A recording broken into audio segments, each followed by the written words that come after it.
So ethics কি ছিল? Ethics মানে কি? নৈতিকতা বা নীতি তত্ত্ব, যেটা right, a branch of philosophy, right, যেটা আমাদেরকে কোয়েশ্চেন করে, কি কোয়েশ্চেন করে? হোয়াট উই শুড ডু, আমাদের কি করা উচিত, এন্ড সেখান থেকে আমাদের কিছু স্টাডি চলে আসে। দ্যাট মিন্স এথিক্সটা হচ্ছে আপনার কি?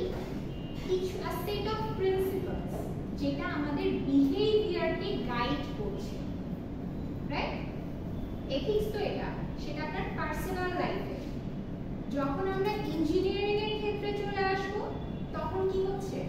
আপনার এই সেট অফ প্রিন্সিপলস গুলো ফলো করে আপনি আপনার ইঞ্জিনিয়ারিং যে প্রফেশনাল লাইফটা আছে বা আপনার ইঞ্জিনিয়ারিং যে সেক্টরটা আছে, সেখানে যে ডিসিশন গুলো মেক করবেন, সেখানে যে প্রিন্সিপাল গুলো ফলো করবেন বা গাইডলাইন গুলো ফলো করবেন, সেই গাইডলাইন গুলোকে বলা হচ্ছে কি? Engineering ethics. ওকে, আচ্ছা,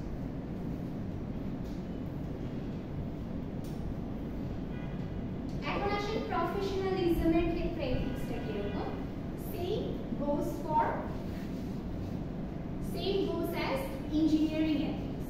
প্রফেশনাল এথিক্সটা কি হচ্ছে? আপনি আপনার বিজনেস এনভায়রনমেন্টে কিরকম বিহেভ করছেন, আপনার বিহেভিয়ারটা কিরকম হচ্ছে আপনার প্রফেশনাল লাইফে, আপনার জব সেক্টরে, সেটার গাইডলাইনটা দিচ্ছে হচ্ছে আপনাকে কি? Professional ethics, right? আচ্ছা, এখন যখন আমরা প্রফেশনাল এথিক্সের কথা চিন্তা করব, তখন এটা তিনটা দিকের উপর বেস করে আপনার প্রফেশনাল এথিক্সটা আমরা ফলো করে থাকি। তিনটা দিকের উপর ফোকাস করে। আচ্ছা, ফার্স্ট স্টেপটা কি? Principal based ethics. প্রিন্সিপালস, আচ্ছা, প্রিন্সিপালস বলতে কি বোঝাচ্ছে? কিছু কমন ক্রাইটেরিয়া, কিছু খুবই জেনারেল কিছু প্রিন্সিপালস। চারটা প্রিন্সিপাল আছে। কি কি?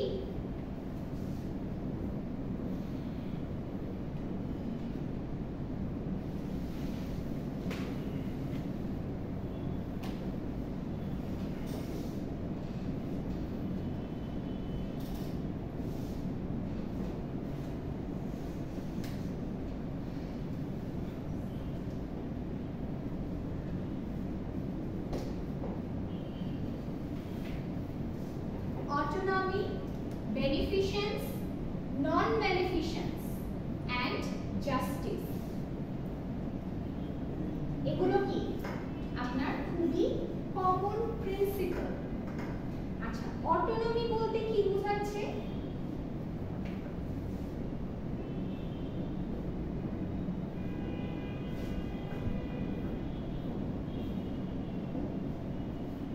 Respect for an individual. That means আপনার ব্যক্তি স্বাধীনতার উপরে নির্ভরশীল হওয়া বা ভরসা করা। ফর এক্সাম্পল, একজন ক্যান্সার পেশেন্ট, হ্যাঁ, he knows he's gonna die, right? সে তার বাঁচার কোনো চান্সেস নেই, স্টিল কি করছে? তাকে ট্রিটমেন্ট দেওয়া হচ্ছে, হয়তো 12-20 বছর সে ট্রিটমেন্ট নিয়ে যাবে, বাট সে অ্যাকচুয়ালি বাঁচবে না। সে জানে তার মৃত্যুটা সার্টেন, বাট এই যে তার জার্নিটা, এই জার্নিটা কি অনেক পেইনফুল, রাইট? এখন সে তার ট্রিটমেন্টটা নিবে কি নিবে না, এটা কি তার ব্যক্তি স্বাধীনতা হওয়া উচিত? হওয়া উচিত না। মানে সে কি এটা ডিসাইড করতে পারে না যে সে এই কষ্টটা ভোগ করবে কি করবে না?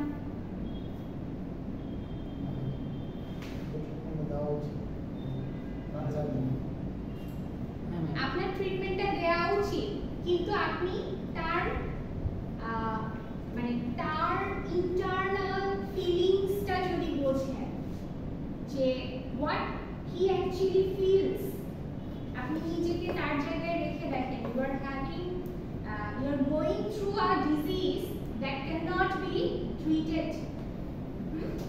সো সো আপনার সার্টেন, আপনার ডেথ সার্টেন, সো আপনি সেই পেইনটা বেয়ার করতে চাচ্ছেন না, এটা কি আপনাকে আপনার ইচ্ছা হওয়া উচিত? আপনি পেইনটা বেয়ার করবেন না, এটা কি আপনাকে সেই স্বাধীনতা দেওয়া উচিত, নাকি হচ্ছে আপনার মৃত্যু পর্যন্ত আপনাকে ট্রিটমেন্ট দেওয়া উচিত? লেটস সে একজন পেশেন্ট কোমায় আছে, সেক্ষেত্রে কি করা উচিত? এখন ওয়ার্ল্ডে বিভিন্ন জায়গায় কিন্তু এটা নিয়ে অনেক কোয়েশ্চেন রাইজ হচ্ছে, হোয়াট শুড উই ডু? যদি আপনি ব্যক্তি স্বাধীনতার রেসপেক্ট রাখেন, সেটাকে বলা হচ্ছে অটোনমি, যে আমার সেলফ মানে আমার ডিসিশন মেকিং অ্যাবিলিটিটা আমার হওয়া উচিত। হ্যাঁ, এটার প্রতি যে আপনার রেসপন্সিবিলিটি বা এটার প্রতি যে আপনার রেসপেক্টটা, সেটাকে বলা হচ্ছে কি অটোনমি। বুঝতে পেরেছি? আচ্ছা, এখানে অনেক ধরনের চিন্তা, যে এক্সাম্পলটা দিলাম সেটাতে কিছু মানুষ বলবে যে না, তাকে ব্যক্তি স্বাধীনতা দেওয়া উচিত না, হ্যাঁ, তাকে তো আমরা চাইলেই মেরে ফেলতে পারি না, হ্যাঁ, অ্যাটলিস্ট লাস্ট পর্যন্ত সবাই ট্রাই করতে চায়। কেউ চাইবে যে কেন তাকে আমি পেইন দেব, right? So we need to think about this. আচ্ছা, বেনিফিশিয়েন্স হচ্ছে আপনার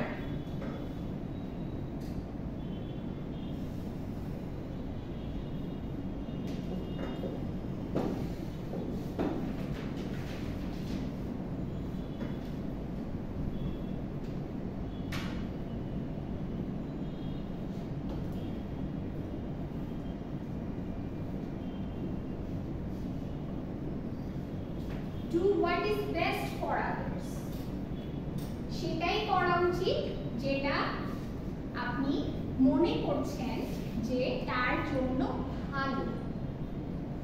হ্যাঁ, এটা হচ্ছে বেনিফিশিয়েন্স। ফর এক্সাম্পল, কিছু পেশেন্ট আছে যারা আপনার চিকিৎসা করার পয়সা থাকে না, রাইট? সো ডক্টরদের কি করা উচিত? তাদেরকে ফ্রিতে ট্রিটমেন্ট দেওয়া উচিত। এক্ষেত্রে কি হচ্ছে, ডক্টরের যে সেলফ ইন্টারেস্টটা সেটা তার ইগনোর করে পেশেন্টকে হেল্প করতে হচ্ছে, রাইট? সো এটাকে বলা হচ্ছে কি বেনিফিশিয়েন্স, কারণ সে পেশেন্টের ভালোর কথা চিন্তা করে এই ফ্রি সার্ভিসটা দিচ্ছে, রাইট? নন ম্যানিফেশনস মানে কি জানি কেউ?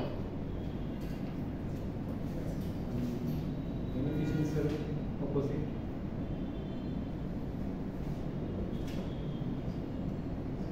না,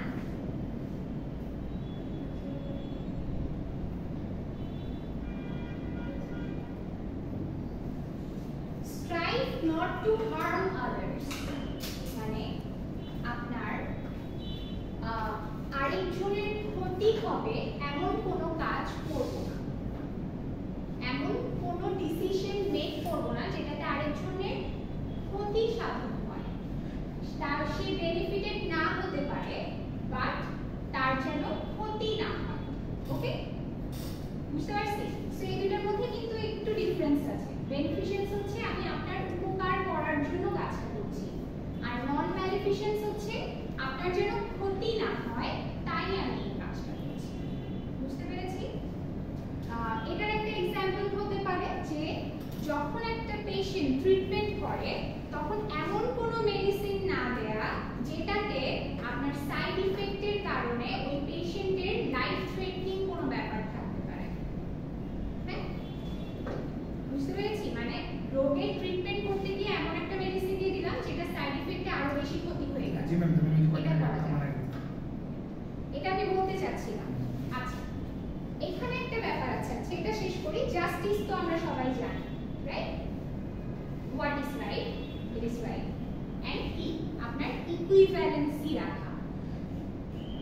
জাস্টিস মানে কি সবার জন্য ইকুয়াল ডিসিশন নিতে হবে, মানে সবাই যেন ইকুয়ালি, সেটা বেনিফিটেড হোক বা লস হোক, সবার মধ্যে ইকুয়ালি ডিস্ট্রিবিউটেড হয়ে যাবে, রাইট? এটাই তো জাস্টিস। আচ্ছা, এখন দেখেন এই চারটা কি আপনার খুবই কমন প্রিন্সিপালস, মানে যখন আপনি এই চারটা দিকে ফোকাস করে এথিক্যাল কোনো ডিসিশন নেন, সেই থিওরিগুলোকে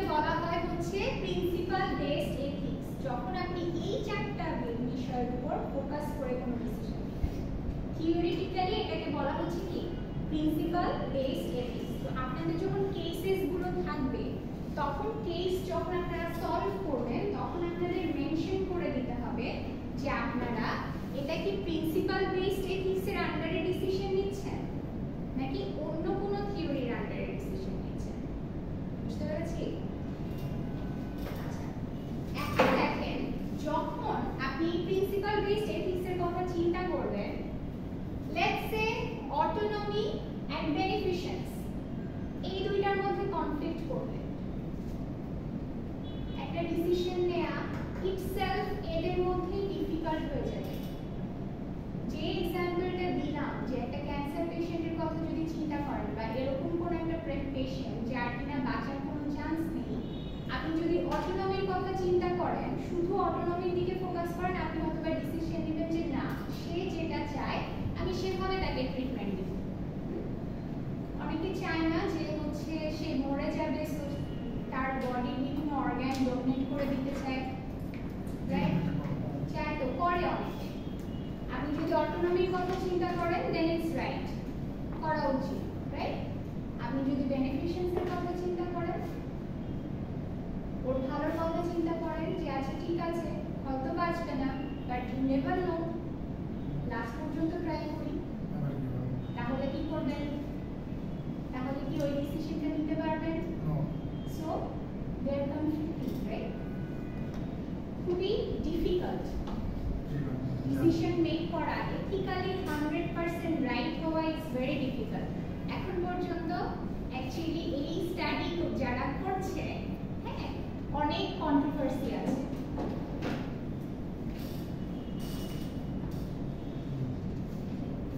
আচ্ছা, সো এখানে আমার প্রত্যেকটা থিওরিতে একটা করে সিনারিও দেয়া আছে, সেই সিনারিওর এগেইনস্টে আপনার চ্যালেঞ্জটা দেয়া আছে যে আপনি এই সিনারিওটার কথা চিন্তা করেন যে একজন আর্কিটেক্ট, তাকে একটা বিল্ডিং ডিজাইন করতে বলা হলো, কিন্তু আপনার কি করতে হচ্ছে, কস্টিং কমানোর জন্য কিছু সেফটি ইস্যুস তাকে ইগনোর করতে হবে, ঠিক আছে? এখন সে ক্লায়েন্টের আপনার ম্যাক্সিমাম প্রফিটের জন্য ক্লায়েন্টটাকে ইম্পোজ করছে যে আপনি এই সেফটি ইস্যুগুলো ইগনোর করেন। এক্ষেত্রে এই আর্কিটেক্টের কি করা উচিত? এখন এখানে চ্যালেঞ্জটা কি? Balancing the clients demands with the ethical responsibility to prioritise the safety of the buildings আপনার অকুপেন্টস, মানে বিল্ডিং এ যারা থাকবে তাদের সেফটির কথা চিন্তা করবে নাকি হচ্ছে ক্লায়েন্টের ডিমান্ড গুলোকে ফুলফিল করবে? ঠিক আছে, মানে এখানে অটোনমি বাদে বাকি তিনটে করা হবে। হ্যাঁ, মানে এখানে যদি আপনি প্রিন্সিপাল বেসড এথিক্স আপনার অ্যাপ্লাই করতে হবে, রাইট? সো এখানে হ্যাঁ অটোনমি বলতে এখানে বোঝাচ্ছে হ্যাঁ অটোনমি আপনি করতে পারছেন না, বাট আপনার বেনিফিশিয়েন্স এর কথা চিন্তা করতে হবে। বেনিফিশিয়েন্স মানে কি? আপনার ম্যাক্সিমাম মানুষ কিসে প্রফিটেড হচ্ছে। সো আপনি যদি এই কাজটা করে ফেলেন, সে যদি এটাতে রাজি হয়ে যায়, তাহলে কি হবে? এই বিল্ডিং এ যারা পরবর্তীতে থাকবে তাদের জন্য কি ক্ষতিকর হতে পারে। সো সেটা চিন্তা করে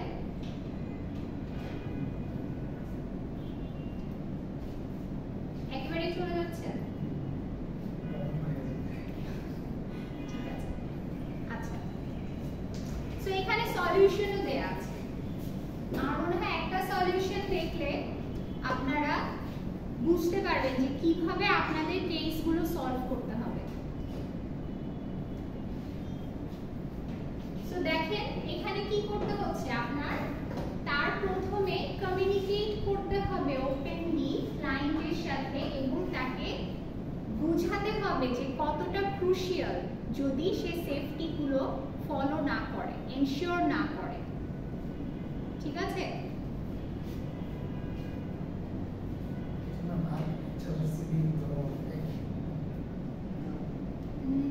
না, নট আর্কিটেকচার से বাইরে আউটলুকটা ডিজাইন করা, সিভিল হচ্ছে ভিতরে একটা ডিজাইন করে, আর সিভিল হচ্ছে আপনার এই আপনার মানে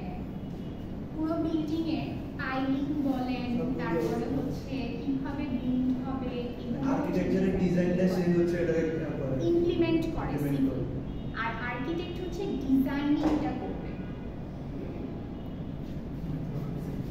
আর্কিটেকচার হচ্ছে আপনাকে বলে দিবে যে এখানে এটা থাকবে, ওখানে ওটা আনার দায়িত্ব হচ্ছে সিভিল ইঞ্জিনিয়ারের।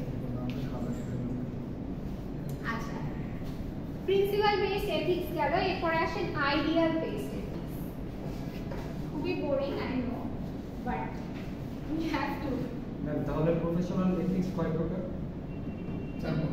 প্রফেশনাল এথিক্স হচ্ছে তিনটার উপর বেস করে, তিনটা দিকের উপর বেস করে প্রফেশনাল এথিক্স আপনি ডিসিশন মেক করছেন। কি কি? একটা হচ্ছে প্রিন্সিপাল বেসড গেল, এখন আসছে আপনার আইডিয়াল বেসড। আইডিয়াল বেসডটা কি? আইডিয়াল মানে কি? আইডিওলজি, আপনার ব্যক্তিত্ব বা আদর্শ, রাইট? আপনার চারিত্রিক গুণাবলী, সেটার উপর বেস করে আপনার ডিসিশন নেওয়া, এথিক্যাল ডিসিশন নেওয়া। আপনাদের সবারই কি নিজেদের একটা এথিক্যাল একটা ব্যাপার থাকে না? আপনাদের নিজেদের কিছু বাউন্ডারিজ থাকে না, যে এই যে এটার বাইরে আমি যাব না, রাইট? এই জিনিসটাকে বলা হচ্ছে আইডিয়াল বেসড এথিক্স। তো এটা আমাদের নিজেদের যার যার জায়গা থেকে আমরা আইডিওলজি ফলো করে একটা পার্টিকুলার গোল সেট করে সেভাবে আমরা সব ডিসিশনগুলো নিয়ে থাকি। সেই থিওরিটাকে বলা হচ্ছে আপনার আইডিয়াল বেসড এথিক্স। এখন ধরেন এখানে যে এক্সাম্পলটা দেয়া আছে, যে একজন সফটওয়্যার ইঞ্জিনিয়ার ধরেন একটা অ্যাপ ডেভেলপ করতে বলেছেন একজন সফটওয়্যার ইঞ্জিনিয়ারকে। সেই অ্যাপটা যদি সে ডেভেলপ করে, তাকে ক্লায়েন্ট এরকম অ্যাপ একটা ডেভেলপ করতে বলছে যে আপনার যারা ইউজার্স থাকবে তাদের পার্সোনাল কিছু ইনফরমেশন তাদের নলেজের বাইরেই সেই অ্যাপটা নিয়ে নেবে। করতেই পারে যায় কিন্তু ইজিলি। হ্যাঁ, আপনার যদি ফোনে কি আপনার লগ ইন করা থাকলে, আপনার হচ্ছে ইয়েতে আপনার প্রোফাইল লগ ইন করা থাকলে, আপনার প্রোফাইলের ইনফরমেশন যদি অ্যাপে লগ ইন করেন, সাথে সাথে কি হয়ে যাবে? ইন্টিগ্রেট করে আপনার ইনফরমেশনগুলো নিয়ে নিতে পারে, রাইট? সো এরকম অ্যাপ একটা ডেভেলপ করতে বলা হলো, সেখানে এই ধরনের কিছু পার্সোনাল ইনফরমেশন ধরেন ইউজার কনসেন্ট ছাড়া নিয়ে নিতে পারবে। তো সেটা সফটওয়্যার ইঞ্জিনিয়ারের কি করা উচিত? সেটা কি তার করা উচিত কিনা, একটা ডেভেলপ করা উচিত কিনা, নাকি আমার ক্লায়েন্টকে বোঝাতে হবে যে এই যে আপনি যে পার্সোনাল, তার মানে কি তার প্রাইভেসি, পার্সোনাল প্রাইভেসিতে আপনি প্রবলেম ক্রিয়েট করছেন, রাইট? সো সেটা তো করা উচিত না, রাইট? এটাই তো আইডিয়াল বেসড এথিক্সটা হচ্ছে আপনার। এখানে যদি ক্লায়েন্ট গভর্নমেন্ট হয়, গভর্নমেন্ট তো চাবে যে তার যে এখানে যারা যারা ইউজার আছে তাদের পার্সোনাল ইনফরমেশনগুলো রাখবে। ওই হিসেবে যখন আপনি পার্সোনাল ইনফরমেশন চাচ্ছেন, তখন কি হচ্ছে? ধরেন যে আমরা সো ফার যতগুলো অ্যাপ ইউজ করি, পার্সোনাল ইনফরমেশন দেওয়ার আগে দে কোয়েশ্চেন ইউ, রাইট? যে আপনার এই ইনফরমেশনগুলো হচ্ছে আপনার ইউজ করছি। লেটস সে আপনি যখন গুগলে আপনি যখন হচ্ছে আমরা ফোনে যখন লগ ইন করি, নতুন একটা ফোনে যখন আপনি হচ্ছে আপনার ইয়ে করেন, ইনস্টল করেন, হ্যাঁ, তখন আপনার লগ ইন করতে হয় না? লগ ইন করলে ক্যামেরা অ্যান্ড অল অনেক সময় ইনফরমেশনগুলো নেওয়ার আগে, আপনার যে গ্যালারির ইনফরমেশন নেওয়ার আগে আপনার একটা নোটিফিকেশন দেয় না যে আপনি অ্যালাউ করবেন কিনা? তার মানে কি আপনার পারমিশন নিয়ে করছে।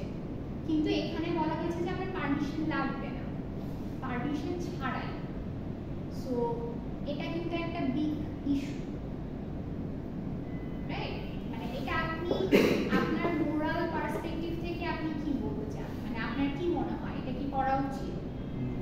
বা এটা তো এখন পর্যন্ত মনে হয় এরকম কিছু নেই, মানে আমার জানা মতে, রাইট?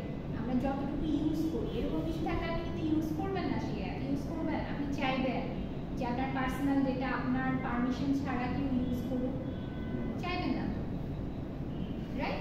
সো এখানে যে সলিউশনটা, যে চ্যালেঞ্জটা তো বুঝতে পারতেছি যে আপনি ক্লায়েন্টের রিকোয়েস্ট রাখবেন, নাকি হচ্ছে আপনার ইউজার প্রাইভেসিকে আপনি রেসপেক্ট করে, আপনার রেসপেক্ট, আপনার যে আইডিওলজি সেটার উপরে বেস করে আপনি এই ইয়েটা আপনি হচ্ছে ডিনাই করবেন। প্রপোজালটা রিফিউজ করবেন। এখন আপনি চাইলে প্রপোজাল দেখেন, আপনি যখন ডিসিশন মেক করেন, আমি কিন্তু গত ক্লাসে বলেছি যে আপনার একটা ডিসিশন আপনার এনভায়রনমেন্ট চেঞ্জ করতে পারে। এন্ড যখন আপনি ডিসিশন মেক করছেন তখন সেই ডিসিশনের সাথে ইওর প্রপোজাল অলসো, হ্যাঁ, আপনি কিভাবে প্রপোজ করছেন, আপনি যে ডিসিশনটা নিচ্ছেন সেটাকে আপনি কিভাবে আরেকজনের সামনে প্রেজেন্ট করছেন সেটাও ইম্পর্টেন্ট। অবভিয়াসলি আপনার ক্লায়েন্টকে আপনার এনাফ লজিক থাকতে হবে ক্লায়েন্টকে এটা বোঝানোর জন্য যে এটার কনসিকুয়েন্সেস কি হতে পারে, রাইট?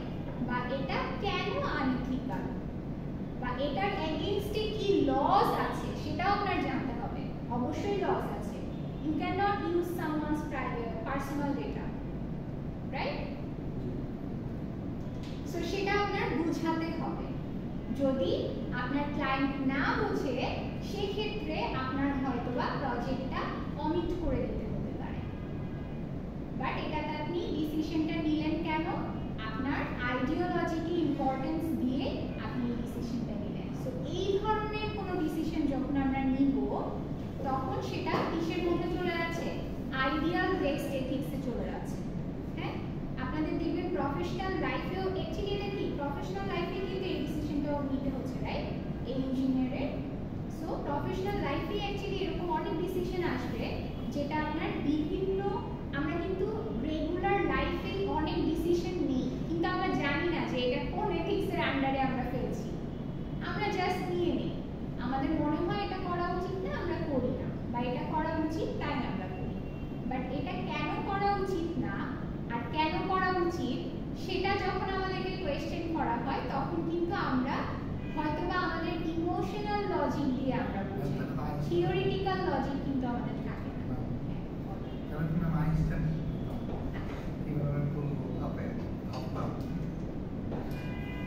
ভাবেন ভাবেন ম্যাম, আইডিয়াল বেসড এথিক্স যেটা সেটা তো বেনিফিশিয়ালসের সাথে মিল করে। Do what best for others. অবশ্যই বেনিফিশিয়ালসের সাথে আপনার থাকবে। দেখেন একটা আরেকটার সাথে কানেক্টেড। প্রিন্সিপাল যে চারটা প্রিন্সিপাল আছে আইডিওলজি প্রিন্সিপালের সাথে কানেক্টেড, ইনডিরেক্টলি প্রত্যেকটা প্রিন্সিপালের সাথে কানেক্টেড, নট অনলি বেনিফিশিয়ালস। আপনি কি চাইবেন আপনার আইডিওলজি কি বলেন আপনি কাউকে হার্ম করবেন, কারো ক্ষতি করবেন? করবেন না তো, রাইট? আপনার চারিত্রিক গুণাবলীর মধ্যে তো এটা থাকা উচিত না। আপনি কি জাস্টিস করতে চাইবেন? সো প্রিন্সিপালের সাথে কানেক্টেড। একটা আরেকটা সবগুলো থিওরি কিন্তু কানেক্টেড। কনসিকুয়েন্স বেসড আরেকটা হচ্ছে আপনার লাস্ট যেটা, এটা হচ্ছে consequence based ethics. That means এটাতে কিসে ফোকাস করছি? আউটকামে, what will be the result of this action. যা অ্যাকশন নিচ্ছি সেটার রেজাল্টটা কি হবে সেটাতে ফোকাস করে যে ডিসিশনটা আপনি নিতে চান সেটাকে বলা হচ্ছে কনসিকুয়েন্স বেসড এথিক্স। আচ্ছা,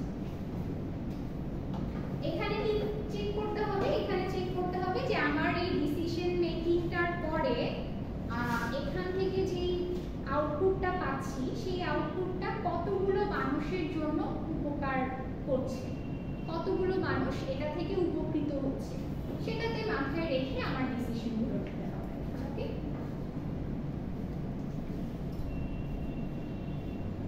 সো এখানেও একটা সিনারিও দেয়া আছে, একটু দেখেন, একটু পড়েন।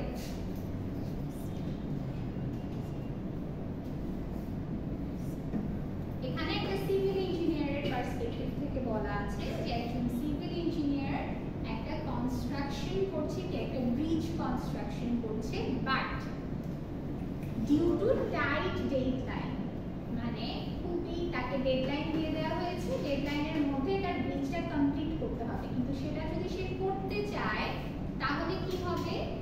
তাহলে এখানে লং টার্ম স্ট্রাকচারাল ইন্টিগ্রিটির মধ্যে তার কম্প্রোমাইজ করতে হতে পারে। মানে এই ব্রিজটাতে এখন কোনো প্রবলেম হবে না, বাট ইন ফিউচার লং টার্মের কথা যদি আমি চিন্তা করি তাহলে এই ব্রিজটার আপনার ভেঙে যেতে পারে, এরকম কোনো একটা প্রবলেম হতে পারে যদি আমি দ্রুত করি। হ্যাঁ, আমার টাইম দরকার, বাট আমি ডেডলাইনের মধ্যে আমার এটা শেষ করতে হবে।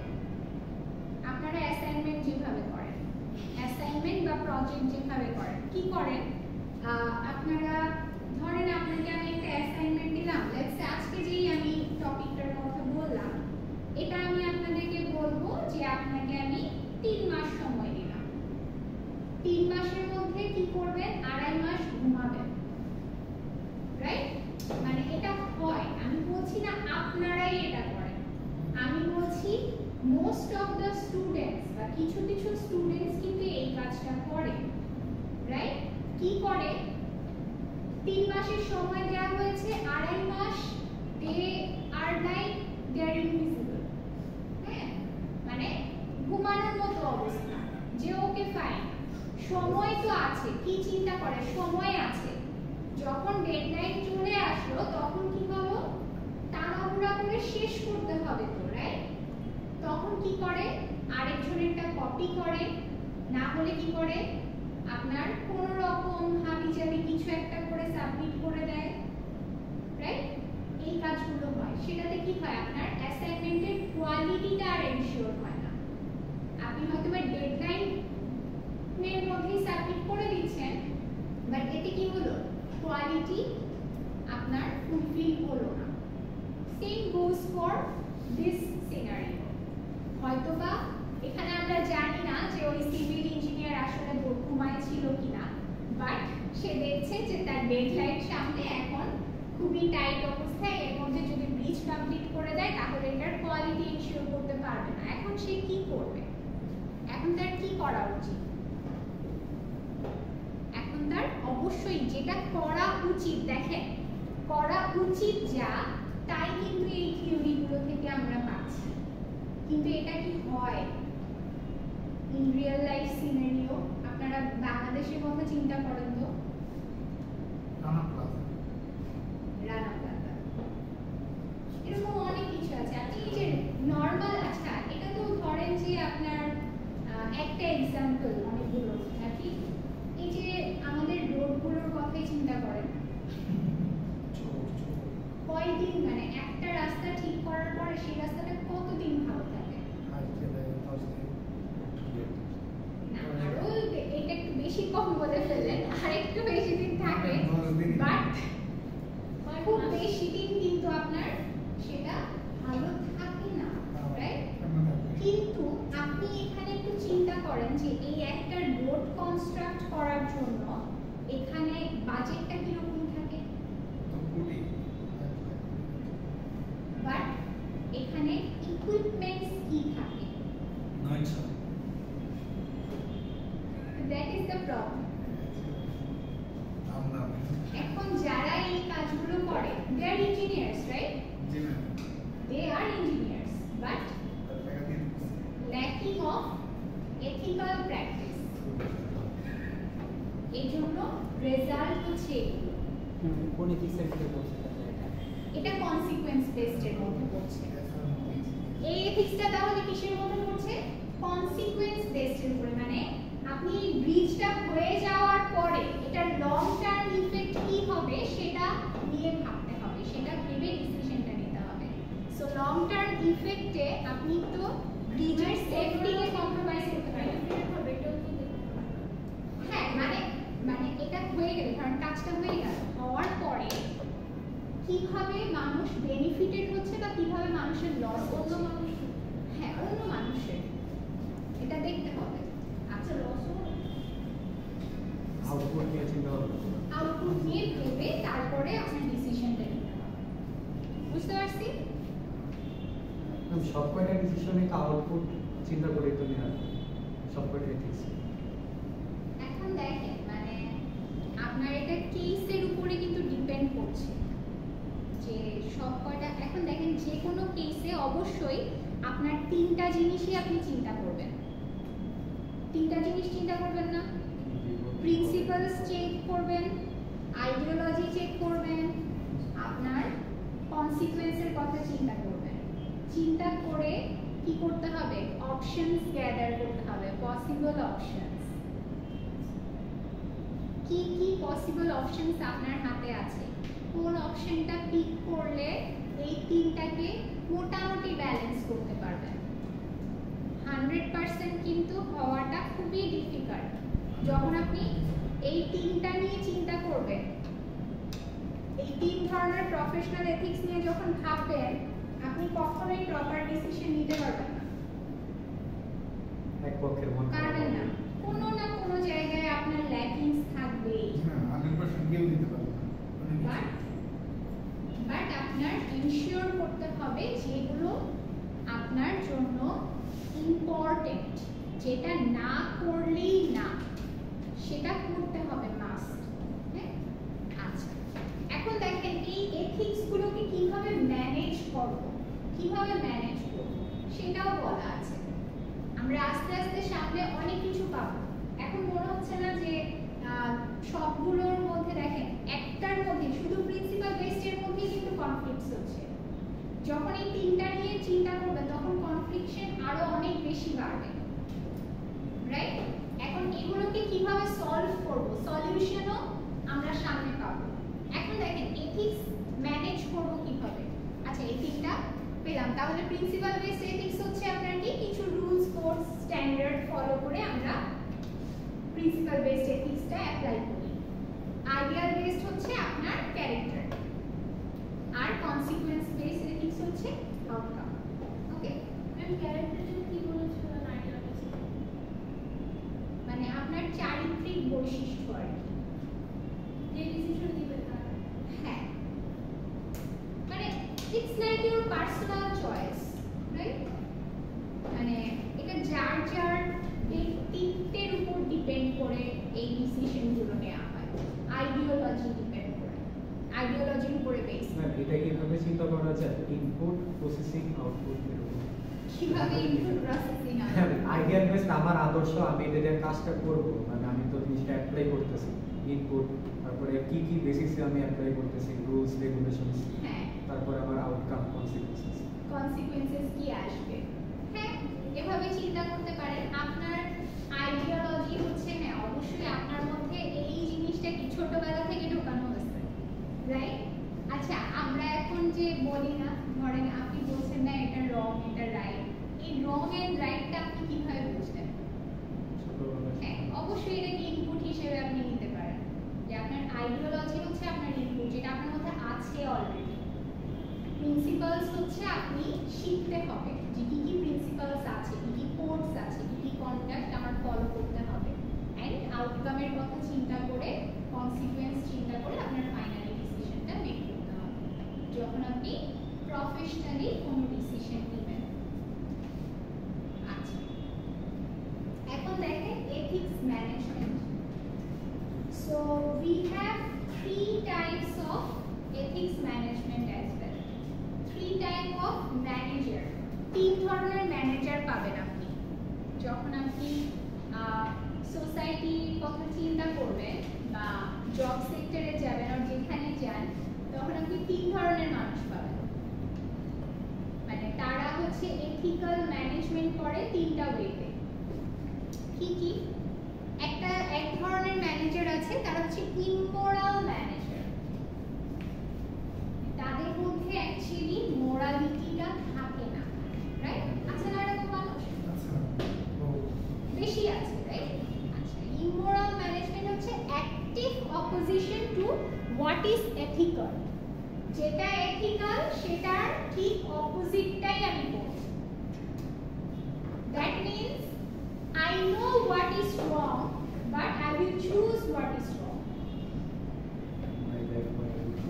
হ্যাঁ, এর ব্যাপারটা এরকম যে আমার অর্গানাইজেশন, আমি যা ডিসিশন নিব সেটা ইমোরাল, মানে এথিক্যালি কারেক্ট হোক রং হোক, I don't care. Okay, so এটা হচ্ছে কি ইমোরাল ম্যানেজার।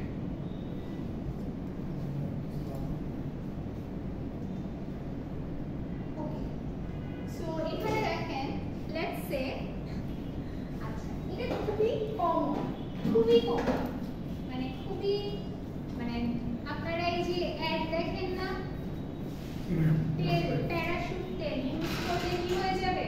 চুল ঘন, একদম ঘন কালো কেশ, ঘন কালো কেশ হয়। ইউজ তো করি না।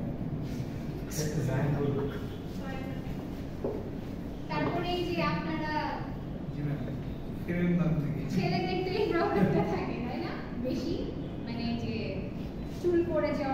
সমস্যা? ম্যাম কি বল আমার তো চলছে আচ্ছা, আপনার চুল আছে, সবারই চুল আছে এখানে। আচ্ছা, যে বলতে পারছি না। আচ্ছা, এই যে যেটা বললেন ফেয়ার অ্যান্ড হ্যান্ডসাম, আল্লাহ আমি এটাই বলতে গেছিলাম। ফেস ওয়াশ বলে ফেস ওয়াশ ইউজ করলেন এক সপ্তাহের মধ্যে 3 শেড ফর্সা কাজ করতে হইতে পারবো হয়েছে। না আরো বসছে কি হয় অনেক সময় অ্যালার্জি হয় না? জি ম্যাম মুখে বলো না আচ্ছা, এই যে এই জিনিসটা মার্কেটিং, যারা মার্কেটিং করছে, মার্কেটিং এক্সিকিউটিভ, ওরা কি করছে? ওরা অ্যাডগুলো যে ডেভেলপ করছে আপনাকে বিট্রে করছে না? অডিয়েন্সকে, কাস্টমারকে বিট্রে করছে না? জি ম্যাম সবার স্কিনের ইয়ার তো সেম না, সব বাট প্রোডাক্ট প্রোডাক্ট তো যদি জেনুইন অ্যাপ্লাই হয় তাহলে এত রিঅ্যাকশন আসার কথা। হ্যাঁ, প্রোডাক্ট যদি জেনুইন হয় এটা ডিপেন্ড করে যে আপনি কি প্রোডাক্ট সেল করছেন। এখন আপনি দেখছেন যে আপনার মার্কেটিং এক্সিকিউটিভ আপনার যে প্রোডাক্ট সেটা মানে মার্কেটিং করার জন্য সেটাকে বাড়ায় চাড়ায়, মানে সেটার গুণাবলী বাড়িয়ে অডিয়েন্সকে একটা ফেক প্রমিস করছে।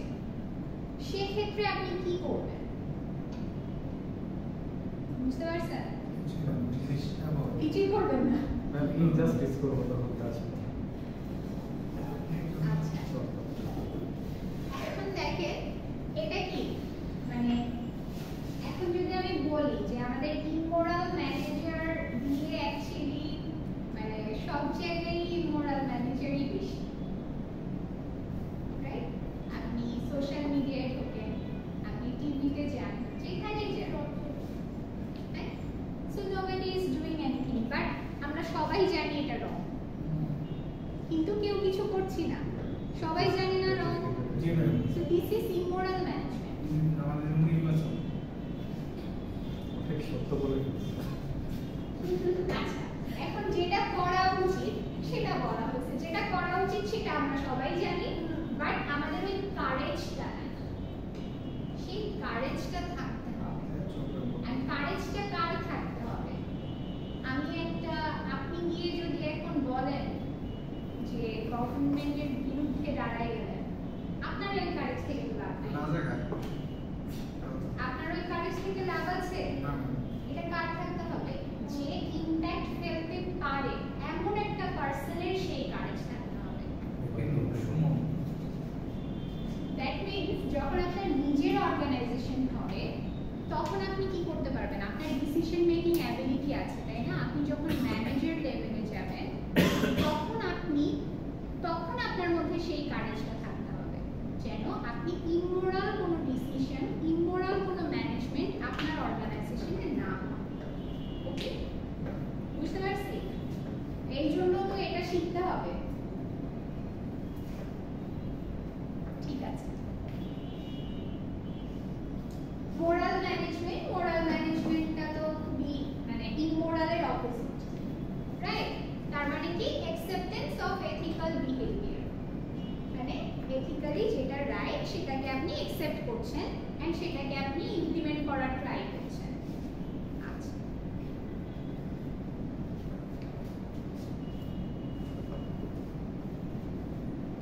এখানেও একটা সিনারিও দেয়া আছে সুন্দর। সো লেটস সে আপনি ডিসকভার করলেন যে একটা ম্যানুফ্যাকচারিং কোম্পানি হচ্ছে তাদেরকে আপনার সাপ্লায়ার আছে, তারা কি করছে? তারা তাদের কিছু ব্যাড লেবার প্র্যাকটিস আছে। দ্যাট মিন্স তারা হচ্ছে আপনার যারা লেবার আছে তাদেরকে একদম বিলো মিনিমাম এভারেজ ওয়েজ দিয়ে রেখেছে। তার মানে তাদের স্যালারিটা একদম সর্বনিম্ন স্যালারি থেকেও কম, তারা যেটা পাওয়া উচিত তার থেকে অনেক কম স্যালারি পায়। প্লাস তাদের সাথে কি করা হচ্ছে? আপনার তাদেরকে ওয়ার্কিং কন্ডিশনস গুলো আনসেফ ওয়ার্কিং কন্ডিশন দেয়া হচ্ছে। গার্মেন্টস এর কথা চিন্তা করেন। ওকে, সবকিছুর এক্সাম্পল আছে। এখন তো আবার হচ্ছে আন্দোলন করে করে দেয়ার মানে এখন মনে হয় স্যালারি ইনক্রিজ করা হয়েছে, রাইট? বেশি না ম্যাম কয়েক জায়গায় করেনি কিছুদিন আগে হলো না, লাস্ট সেমিস্টারে তো শুনলাম যে কয়েকটা মানে মিরপুরে আমাদের হয়েছে বাট এখন আমার আগের মতো ওদের টাইমিংটাও খুবই মনে হয়, আমি যতটুকু জানি যে গার্মেন্টসের টাইমিংটা কিরকম থাকে বলেন তো? ম্যাম 12 ঘন্টা 12 ঘন্টা। সো আপনি একজনকে ওয়ার্কিং আওয়ার যদি 12 ঘন্টা হয়, ইটস ইনহিউম্যান না? আমার কাছে তো মনে হয় ইটস ইনহিউম্যান। জি মানে 12 ঘন্টা working hour it's too much, মানে রাইট? মাঝখানে 2 ঘন্টা ব্রেক দেয় মানে 1 ঘন্টা বা 10 ঘন্টা ম্যাম এখানে মোরালিটিক্স বলতে আমরা কিরকম বুঝতেছি? এখানে তো দেখা যাচ্ছে ইনজাস্টিসই করা হচ্ছে। হ্যাঁ, তাহলে এখানে মোরালিটি হচ্ছে আপনার এখানে যে প্র্যাকটিসটা থাকবে, যে মোরাল ম্যানেজমেন্ট মানে হচ্ছে এই যে সিনারিওটা বলা হয়েছে, এটা কি একটা মানে আনএথিক্যাল বিহেভিয়ার না? তো মোরাল ম্যানেজার হচ্ছে তারা যাদের মধ্যে এই কারেজটা থাকে যে তারা এই আনএথিক্যাল বিহেভিয়ারটাকে টলারেট করবে না, এন্ড তারা হচ্ছে এই জিনিসটা হতে দিবে না। দ্যাট মিন্স আপনার যে ম্যানুফ্যাকচারিং কোম্পানি আছে, আপনি ওই সাপ্লায়ারের সাথে আপনি রিলেশনশিপ বিল্ডআপই করবেন না। বুঝতে পারছেন? আর ইমোরাল ম্যানেজার বলে কি হতো, আপনি ওই সাপ্লায়ারের সাথেই কাজ করতেন, কারণ ওই সাপ্লায়ার আপনাকে বেনিফিট দিচ্ছে, আপনার কোম্পানির জন্য প্রফিটেবল, সো আপনি শুধু সেটা চিন্তা করছেন। বুঝতে পারছি?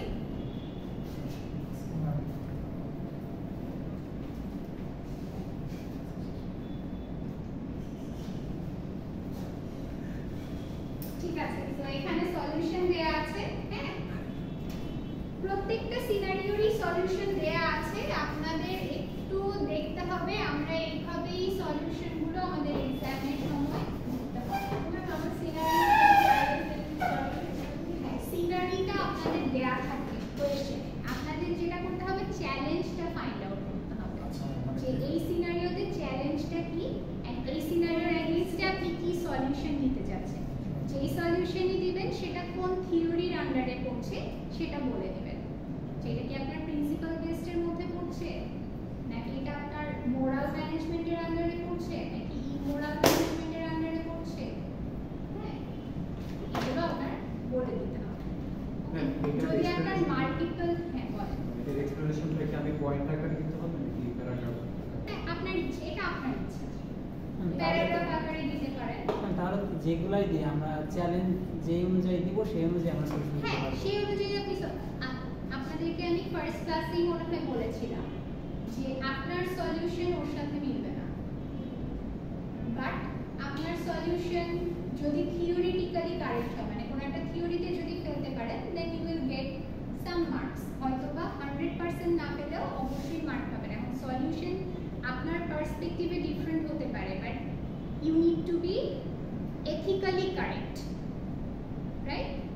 মানে আপনার কোনো একটা থিওরিতে ফেলে সেটাতে আপনার লজিকটা শো করতে হবে যে ইউ আর কারেক্ট। বুঝতে পারছি? তারপরে উল্টাপাল্টা লজিক নিজের মতো ইমোরাল ম্যানেজারের মতো আবার করেন না। এখানেই তো দুইটা মোরালও হচ্ছে, এই মোরাল দুটাই হচ্ছে। তাহলে আমি যদি মোরাল চুজ করি তাহলে সেক্ষেত্রে আমার সলিউশন একরকম হবে আর অন্যরকম, তাহলে মার্ক তো একই হবে, মানে যে মোরাল দিচ্ছে তারও মার্ক যা এখন হবে। লেখার উপরেও ডিপেন্ড করছে আপনি কিভাবে প্রেজেন্ট করছেন। আমিও সেই কথা বলতে চাইছিলাম, যদি সে সেইভাবে লেখে আর এই মানে অবশ্যই, হ্যাঁ, পার্সপেক্টিভ ডিফারেন্ট হবে। ম্যামের একটা পছন্দ করতে তাহলে তো জিরো পাইতেছে লেখছে।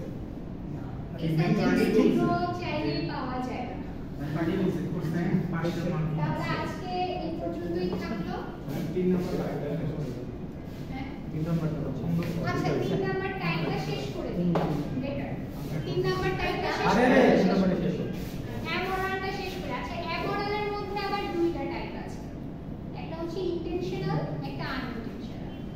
অ্যামোরাল মানে হচ্ছে আপনি মোরালও না ইমোরাল না, ইন বিটুইন কিছু একটা, বুঝছেন? ইন বিটুইন কিছু একটা মানে হচ্ছে দেখেন ইন্টেনশনাল যেটা মানে আমি এমনও তো এরকম না যে জামিনের পজিশন ও না এটাও দিতে পারতেছে না বলতে পারতেছে লাস্টে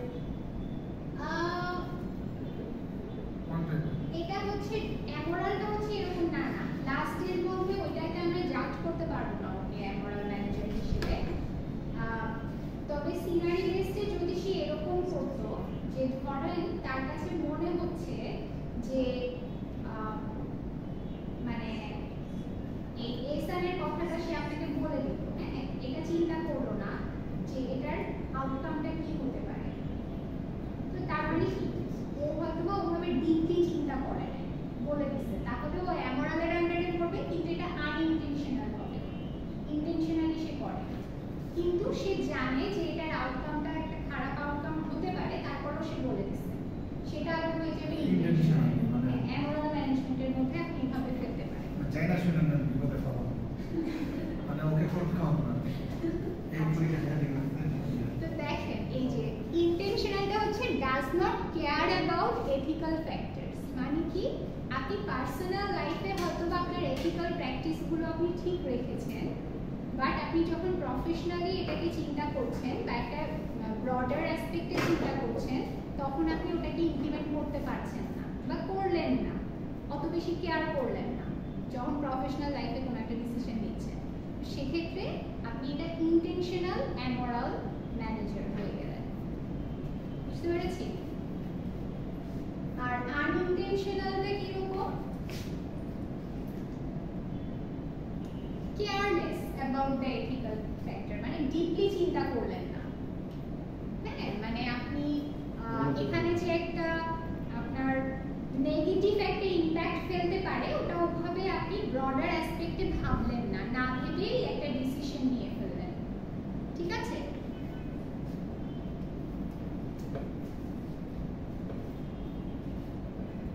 বুঝতে পারছি? তাহলে এটা কি দুই প্রকার? হ্যাঁ, এটা দুই প্রকার। অ্যামোরাল হচ্ছে দুই প্রকার, একটা হচ্ছে ইন্টেনশনাল, একটা আনইনটেনশনাল।